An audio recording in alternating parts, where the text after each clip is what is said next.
सांगितलंय की शिवसेनेच्या उमेदवारीचा मला काय फरक पडत नाही. त्यांना आमच्या शुभेच्छा असतील. माझं व्यक्तिगत दोन्ही उमेदवाराशी कसलंही वैयक्तिक भांडण नाही, काही नाही. मला माझ्या महागाडीनं उमेदवार मला इथं पुढे पण फिरवून आणलेलं आहे आणि त्या उमेदवारच्या माध्यमातून मी मनापासून प्रयत्न करीन. मला जनतेचा चांगला प्रतिसाद मिळतोय. मला पूर्णपणे खात्री आहे की आमची महागाडी एकसंघ आहे आणि त्या माध्यमातून जी माझ्यावर कामगिरी दिली मोठी, या ठिकाणी 100% जनतेच्या आशीर्वादानं आमचा विषय 100% होईल. कारखानदारांनी तुम्ही मोहरे आहात आणि तुम्हाला कारखानदारांनी उभं केले अशी टीका काल राजू शेट्टींनी सभेमध्ये केली. आता मी राजकारणामध्ये ही माझी आमदारकीची माझे 4 इलेक्शन झालेले आहेत. ही लोकसभेची पहिली असेल. आता ह्या सगळ्या इलेक्शन लढत असताना आता माझं घराणं मूळ हे राजकारणामधलं आहे. जनतेशी निगडीत आम्ही माणसं आहोत. त्यामुळे या ठिकाणी कारखानदाराने मला मोहरा केली म्हणून चुकीच ठरली. कारण माझे कार्य जर बघितलं या ठिकाणी, मी स्वतः कुठेही कुठल्या सहकारी संस्थेत संचालक नाही. मी स्वतः शेतकरी आहे. उसावर लोकरी मावा पडला, महापूर आला, तशी लोकांच्या सोसायटी थकतात, तशी माझी सोबत थकत असते. त्या माध्यमातून मला एवढं सांगायचं आहे की कोणी काय वाटेल ते म्हणून या ठिकाणी मी जनतेचा प्रतिनिधी आहे. कारखानदार या ठिकाणी असले, कारखानदार म्हणजे काय आपले शत्रू नाही ते आपण लक्षात ठेवलं पाहिजे. आज ही सहकारी साखर कारखानदारी नसती तर या ठिकाणी आपल्या अखंड महाराष्ट्राचा विकास झाला नसता, रोजगार लोकांना मिळाला नसता. आज आपण आपल्या तालुक्याचं उदाहरण बघितलं तर ह्या मोठ्या सहकारी संस्था आहेत, यांच्या माध्यमातून इथं रोजगार लोकांना मिळतो. त्यामुळे ती सुद्धा वाचली पाहिजे. कारखानदार म्हणजे काही ठिकाणी कोणाचे शत्रू नाहीत, शेतकरी कोणाचे शत्रू नाहीत आणि शेतकरी संघटनेचे नेते असतील त्यांना सुद्धा मी शत्रू मानत नाही. सुद्धा आमचं एवढंच आहे की प्रत्येक घटकाला या ठिकाणी आपण न्याय दिला पाहिजे. शेतकरी असू दे, कारखाने चालले पाहिजे, शेतकरी समृद्ध झाला पाहिजे.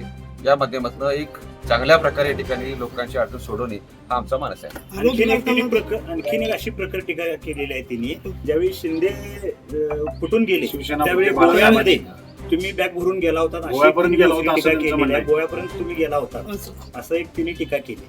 गोव्याला आपण सगळी जातो आणि त्यावेळी फोडाफोडीची चालली होती.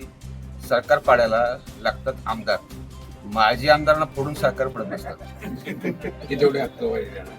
एखाद्या माजी आमदार या ठिकाणी जात असताना हा जर त्यांनी आरोप केला असेल तर मला माहिती नाही. ते माझे जुने मित्र आहेत, त्याच्यावर मी कोणताही आरोप या ठिकाणी करणार नाही. पण या ठिकाणी ते जे घडलं होतं त्या संबंध ह्या प्रकारामध्ये त्या गोष्टी कोणाच माहिती नव्हत्या आणि त्या माध्यमातून जी सरकार पाडायचे काम असतं यामध्ये कुठेही माजी आमदार, कुठं मतदार नसतं, काही नसतं या ठिकाणी. आणि या ठिकाणी मला अभिमान वाटतो की एवढ्या सगळ्या या सत्ता संघर्षामध्ये माझी निष्ठा पक्की असल्यामुळं विरोधी गटाच्या तिथं माझे मित्र आहेत, सहकारी आहेत, त्यातले एकाही माणसाच्या ठिकाणी मला तसली ऑफर आजपर्यंत दिली नाही. का तर हा माणूस बदलणारा नाही, त्यांना चांगली खात्री. त्यासाठी म्हणजे लढाई आणि त्याला न्याय देण्यासाठी ठिकाणी मी या इलेक्शनला उतरलो. या निवडणुकीतून आता कोणतं विजन घेऊन पुढे जाणार आणि मतदारांशी कसं जाणार आहे? विजन आमचं हेच आहे.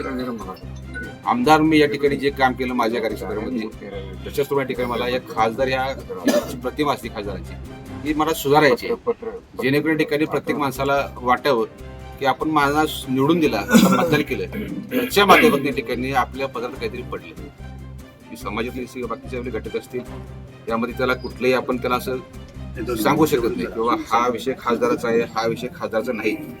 आपल्या मतदारसंघातले जे आपले सगळे मतदार ही सर्वसामान्य जनता असेल, तुमच्या पक्षाची असेल, विरोधी पक्षाची असेल, या सगळ्यांच्या अडचणी सोडवणं आणि चांगल्या प्रकारे सरकार आणि सामान्य माणूस यामध्ये एक चांगला दुवा होणं हा आमचा मुख्य हेतू असणार आहे. वंचितचा काय परिणाम होईल का आपल्या उमेदवारीवर? आज आम्ही सांगू शकत नाही, अजून अर्ज भरायचे.